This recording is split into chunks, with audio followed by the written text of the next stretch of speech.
जब भी प्लेंटिफ ने कोई भी क्लेम किया होगा कोर्ट के अंदर आके अपनी प्लीडिंग के हवाले से यानी कि प्लेंट के जरिए, तो जो डिफेंडेंट होगा उसने अपने डिफेंस के अंदर कोई भी ऐसा क्लेम कर सकता है जो कि प्लेंट का हिस्सा नहीं है, लेकिन वो फिर भी उस चीज के बारे में क्लेम करना चाहता है।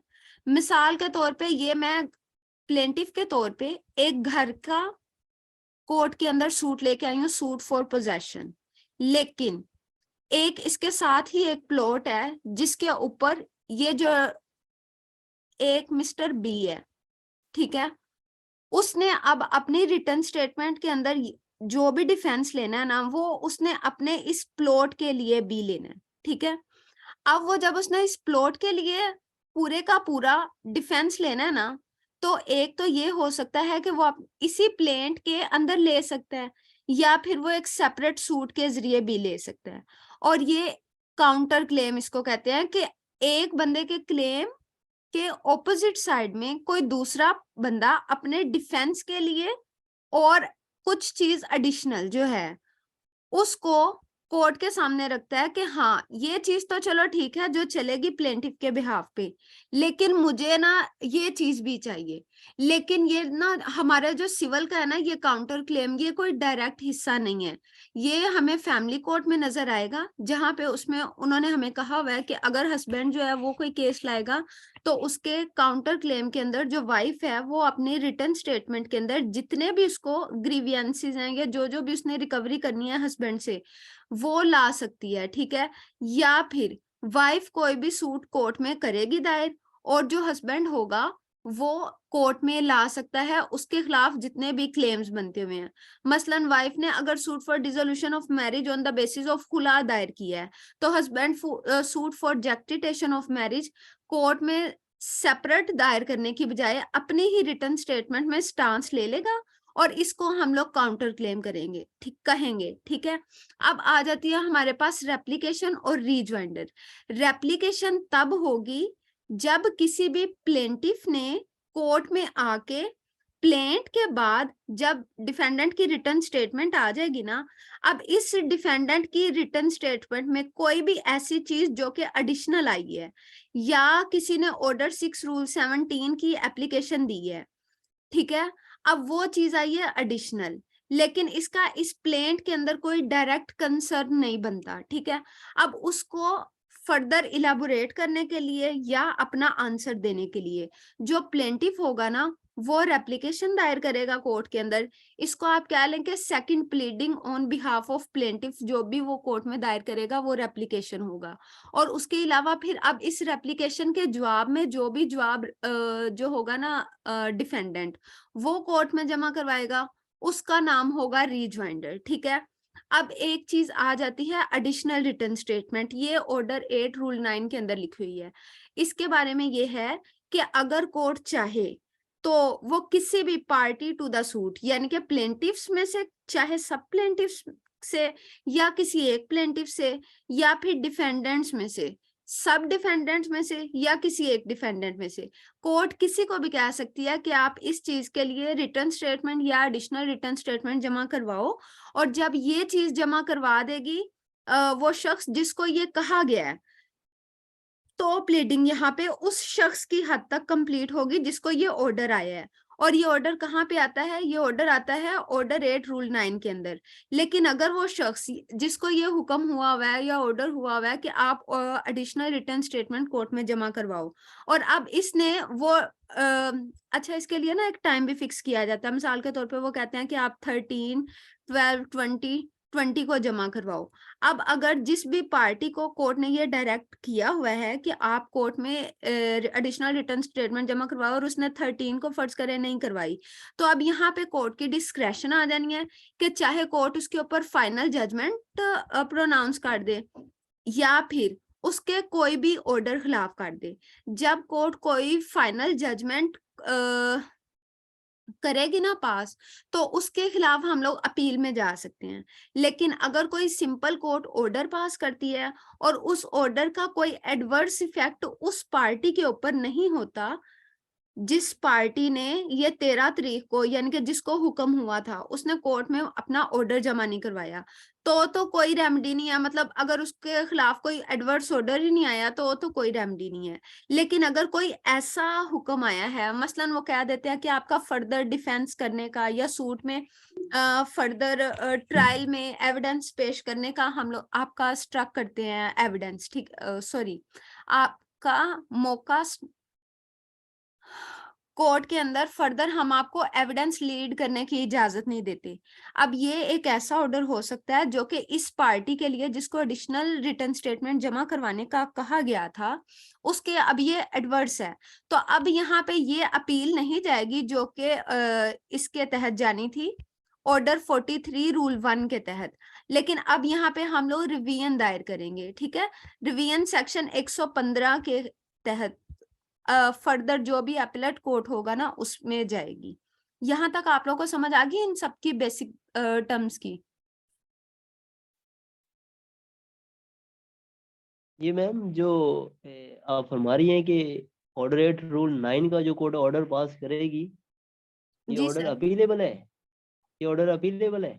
सर अगर उसके अंदर जजमेंट आई है ना, ऑर्डर 8 रूल 9 के तहत किसी ने एडिशनल रिटर्न स्टेटमेंट को ऑर्डर हुआ है और उस पार्टी ने जिसको ये दायर करने का हुक्म दिया गया है, अब उसने दायर नहीं की टाइम फिक्स के दौरान, तो कोर्ट यहाँ पे अगर जजमेंट पास कर देती है तो इसकी अपील होगी। लेकिन अगर कोर्ट ने जजमेंट पास नहीं की बल्कि उसका राइट टू लीड एविडेंस या कोई भी ऐसा ऑर्डर जिससे उसको कोई ग्रीवियंस हो रही है, उसका राइट स्ट्रक ऑफ हो गया या कुछ भी हो गया, तो रिवीजन पास होगी। जजमेंट क्या पास कर सकती है कोर्ट इसमें? ऑर्डर कोई 8 भी रूल जो जज साहब को उस टाइम हालातों वाकयात देख कर लगे। Suppose, for example. Suppose for example एक ए और बी है, ठीक है, ए ने कहा कि ये घर मेरा है, बी ने अपने काउंटर में कहा कि नहीं ये घर मेरा है, ठीक है। अब आगे एक सी आ वो गया। तो अपने जी सॉरी। जी, वो तो अपने रिटर्न स्टेटमेंट फाइल करेगा भी, वो कहेगा मेरा है। हाँ आगे जी। सी आ गया। अब आगे आ गया सी, इसको 110 की एप्लीकेशन बना के इसमें पार्टी बन गया, ठीक है। जी लेकिन जी ये जो सी है ना, ये ए के साथ बीइंग प्लेंटिफ बना है इसके अंदर, ठीक है, किसी भी तरीके से आप फर्दर इसमें ना दें। अब क्या हो गया कि यहाँ पे ये प्लेंटिफ है लेकिन कोर्ट ने इसको कहा कि आप एडिशनल रिटर्न स्टेटमेंट जमा करवाओ कोर्ट के अंदर और मुझे ये बताओ कि किस तरीके से आप ये क्लेम कर रहे हो, ठीक है। अब सी को कोर्ट कहता है कि आपने 13/10/2020 को ये रिटर्न स्टेटमेंट जमा करवानी है एडिशनल, ठीक है। सिर्फ और सिर्फ सी को हुक्म हुआ है इसके अंदर। अब अगर जी 13 तारीख को कोर्ट में ये बंदा नहीं लेके आता अपनी एडिशनल रिटर्न स्टेटमेंट, तो जो कोर्ट है वो ऑर्डर 8 रूल 10 के तहत इसके अंदर जजमेंट पास कर सकती है। और ऑर्डर 8 रूल 10 के तहत जो जजमेंट पास की गई होगी उसके खिलाफ ऑर्डर 43 रूल 1 सब रूल, मैम सॉरी, वैसे हम तो ऑर्डर 8 रूल 9 की बात कर रहे हैं। तो सर आप असूल वहां पे पढ़े हैं तो कंसिक्वेंसेस इसके 10 में लिखे हुए हैं ना। मैं अभी मैम जो आपको सिर्फ ये पब्लिक टर्म्स क्लियर कर रही हूँ। हाँ जी आप पूछें, सॉरी।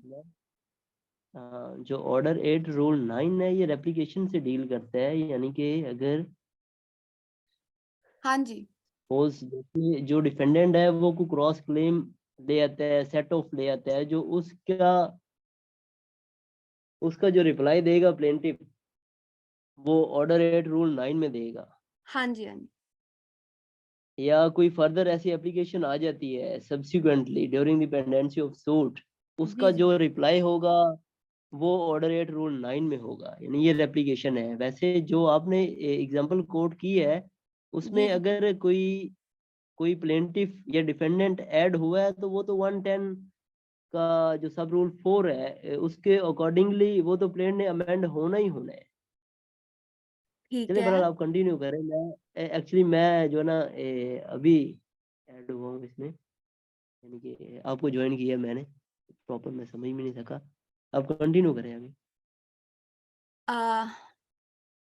आपका जो सवाल है ना वो बिल्कुल वैलिड है, लेकिन मैंने आपको ना मिसाल के तौर पे समझाया कि अगर सी को कोर्ट ने कहा कि आप इसकी हद तक, क्लेम की हद तक कोई भी रिटर्न स्टेटमेंट जमा करवाओ, जब हम लोग कोई एक ऑर्डर पढ़ रहे होते हैं ना, तो हम लोग उसके ऊपर 100% किसी भी चीज को तब तक वैलिड नहीं करार दे सकते अपनी मिसालों या इलस्ट्रेशंस में, जब तक हम कोर्ट के अंदर या तो बतौर कोर्ट ना बैठे हुए हों, और या फिर हम लोग कोर्ट के अंदर बतौर वकील पेश ना हो रहे हों, और उसके अंदर भी हमारे पास रियल टाइम केस हो।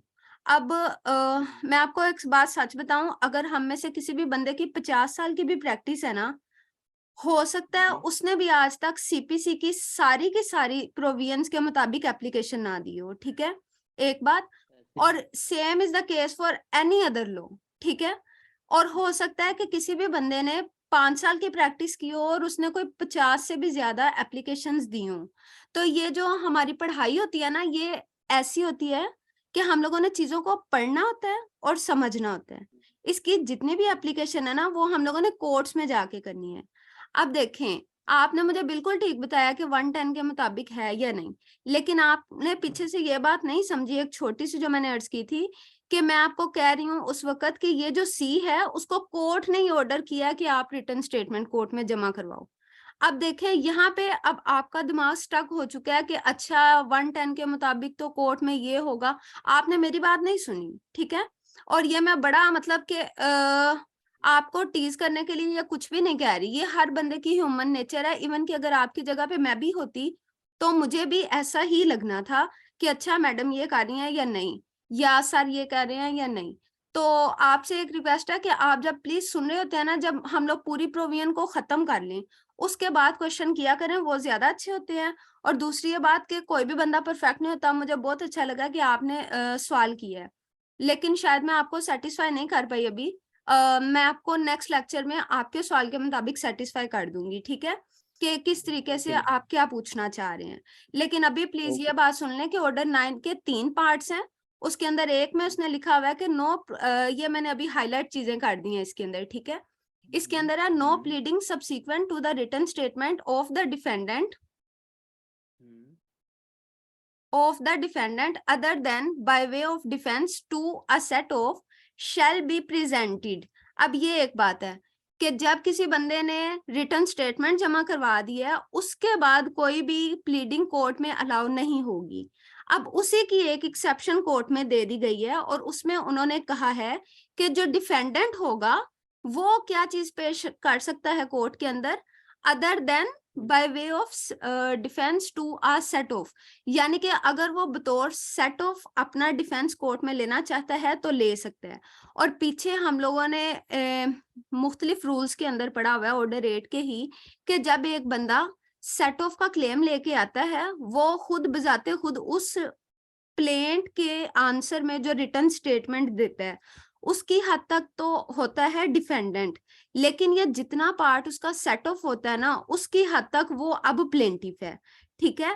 अब इसका जो आंसर है ना, वो बतौर रिटर्न स्टेटमेंट आएगा, लेकिन देगा कौन, जो असल जो भी प्लेंटिफ होगा वो इसका आंसर देगा, ठीक है।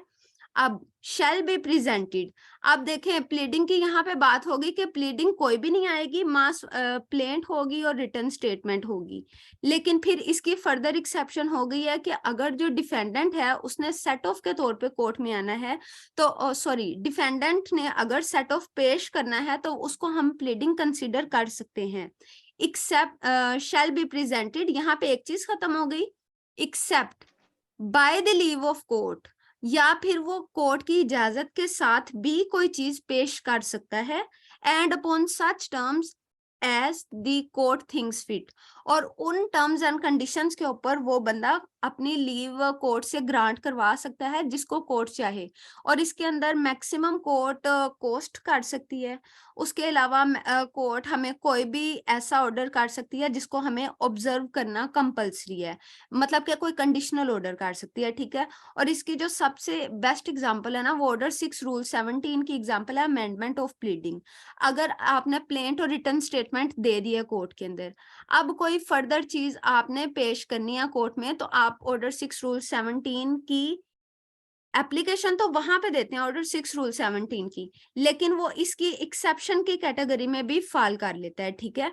अब उसके बाद ये चीज है, sorry, but the court may at any time require a written statement or an additional written statement from any of the parties। अब यहाँ पे ये वर्ड आप लोग अपनी बुक में हाईलाइट कर लें, from any of the parties।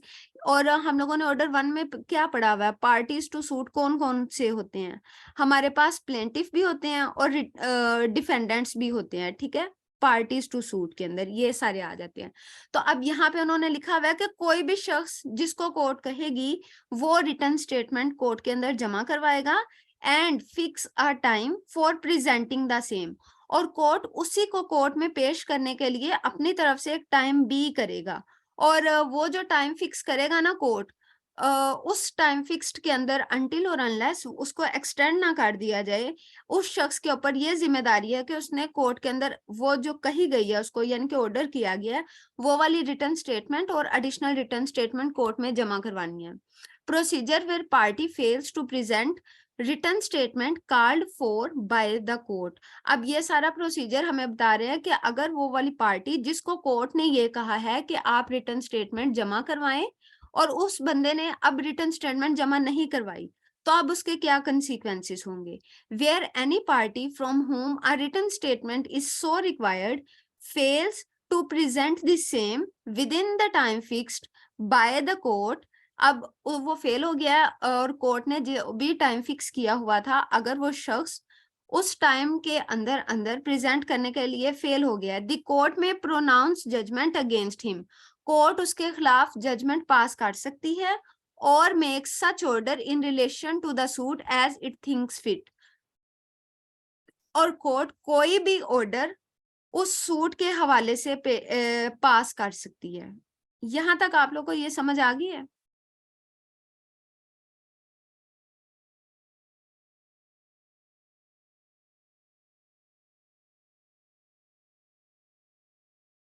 Ji iPhone, हाँ जी आप बोले।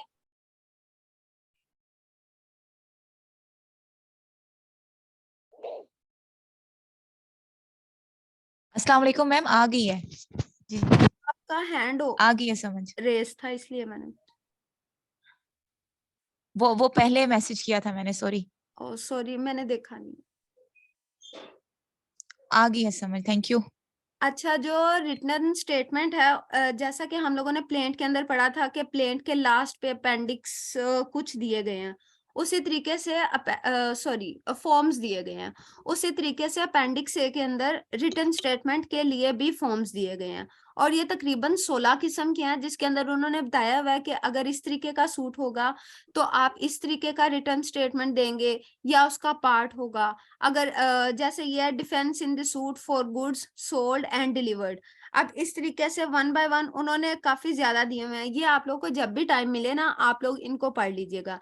इससे मतलब कि बाकी चीजें तो हम लोगों ने रिटर्न स्टेटमेंट के अंदर वही सारा कुछ लिखना है जो प्लेंट में किसी बंदे ने कहा हुआ है, लेकिन ये वाले कुछ डिफेंसेस ऐसे दिए हुए हैं जो कि हमें थोड़े बहुत, तो खैर नहीं, जितने भी हमारे केस के मिलते जुलते हुए हम लोगों ने उनको उसके अंदर डालना जरूर है, ठीक है।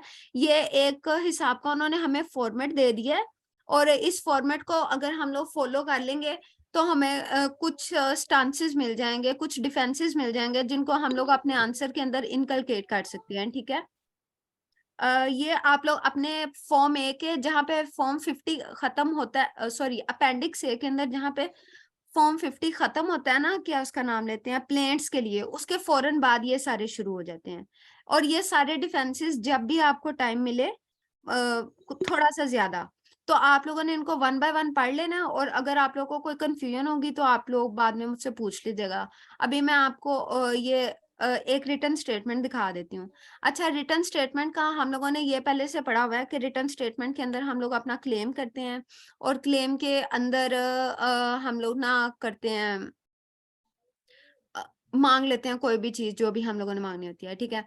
अब इसके अंदर क्या हुआ है कि ये एक रिटर्न स्टेटमेंट है, ये सूट फॉर परमानेंट इंजंक्शन के लिए थी। ठीक है, ये साथ साथ आप लोगों ने अगर फॉर्मेट देखना है तो वो देख लें, अदरवाइज इसके अंदर इस एक रिटन स्टेटमेंट के 2 ही पार्ट होते हैं, एक प्रिलिमिनरी ऑब्जेक्शंस वाला पार्ट 1 होता है और पार्ट 2 होता है ऑन मेरिट्स। ठीक है, और जो प्रिलिमिनरी ऑब्जेक्शंस होती हैं इसमें वो वाली सारी लीगल और फैक्चुअल ऑब्जेक्शंस होती हैं जो कि हमने अपने एक्स्ट्रा चीजों में लेनी है। मसलन हम कह सकते हैं कि इसके अंदर इसका लोकस स्टैंड आई नहीं है, या फिर हम लोग ये लिमिटेशन पीरियड से बियॉन्ड है।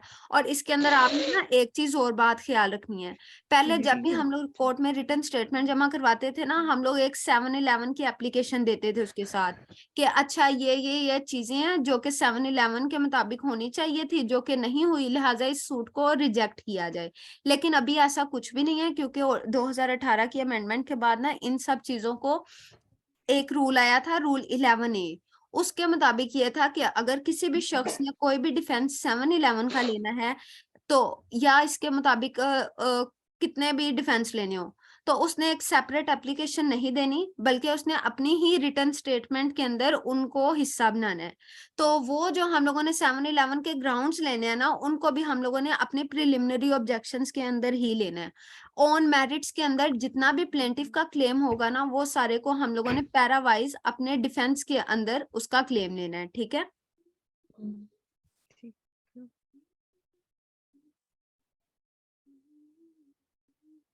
जी मैम, अमेंडमेंट काइंडली दोबारा से बता दीजिएगा। अमेंडमेंट के अंदर ये है कि ऑर्डर 7 रूल 11A, ये एक रूल ऐड हुआ था जिसके मुताबिक ये था कि अगर किसी भी शख्स ये ने 2018 में हुआ? हाँ जी 2018 में? हाँ जी हाँ जी 2018 में ऑर्डर 7 रूल 11 जी 11A है ये, सॉरी, जी जी जी जी जी जी बिल्कुल ठीक ये है 2018 के अमेंडमेंट। इसके मुताबिक जी ये है कि बिल्कुल। आपने अपने जितने भी डिफेंसेस लेने हैं ना, इन सबको आपने 711 की सेपरेट एप्लीकेशन नहीं देनी। पहले हम लोग इसकी सेपरेट एप्लीकेशन देते थे किसी भी प्लेंट आ जाने के बाद रिटर्न स्टेटमेंट के साथ, लेकिन अभी वो कहते हैं कि इसको आपने अपने रिटर्न स्टेटमेंट का ही हिस्सा बनाना है। 1 मिनट रुके, यहाँ पे ना अजानें हो रही हैं।